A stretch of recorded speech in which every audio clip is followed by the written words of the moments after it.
Amanda Zamora na kilala sa kanyang pagiging dating housemate ng Pinoy Big Brother ay sa wakas nagpasya ng buksan ang kanyang bibig at ilahad ang tunay na estado ng relasyon nila ng kilalang aktor na si Daniel Padilla. Ang hakbang na ito ni Amanda ay nagbigay linaw sa mga katanungan ng publiko at mga tagahanga na nag-alala tungkol sa kanilang koneksyon. Kamakailan lamang, ang pangalan ni Amanda Zamora ay muling umingay sa social media matapos na mapag-usapan siya bilang bagong girlfriend ng aktor na si Daniel Padilla. Ang balitang ito ay agad na kumalat sa mga netizens at naging mainit na paksa sa mga online forums at social platforms.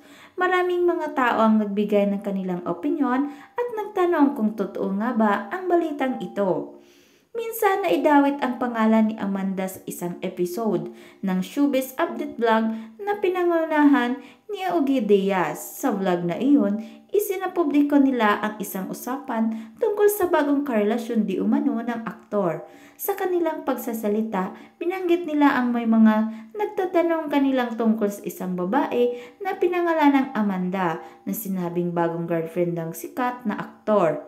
Gayunpaman, sa kabila ng mga tanong at haka-haka, hindi nagbigay ng konkretong pahayag ang talent manager ni Daniel Padilla tungkol sa katotohanan ng balita.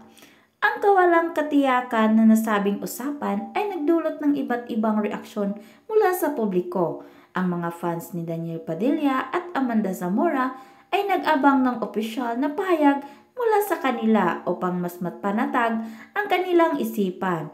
Ang pag-amin o pagtanggi mula sa mga sangkot ay tila mahalaga upang mamanatili ang respeto at privacy ng bawat isa, lalo na kung ang balita ay walang sapat na basihan. Ipinakita ni Amanda Zamora ang kanyang pagiging bukas sa pagharap sa isyong ito at sa kabila ng espekulasyon at hindi kumpirmadong balita, ang kanyang desisyon na magsalita ay maaaring bahagi ng kanyang pagsisikap na ituwid ang mga maling informasyon at linawin ang anumang hindi pagkakaunawaan na lumitaw. Ang mga pahayag ni Amanda ay maaaring maging daan upang panatili ang kanyang privacy at maipaliwanag sa publiko ang tunay na estado ng kanyang relasyon sa aktor. Sa huli, ang pagiging tapat at malinaw ni Amanda Zamora tungkol sa kanyang relasyon kay Daniel Padilla ay isang mahalagang hakbang sa paglinis ng kanyang pangalan at pag-asa sa kanyang reputasyon.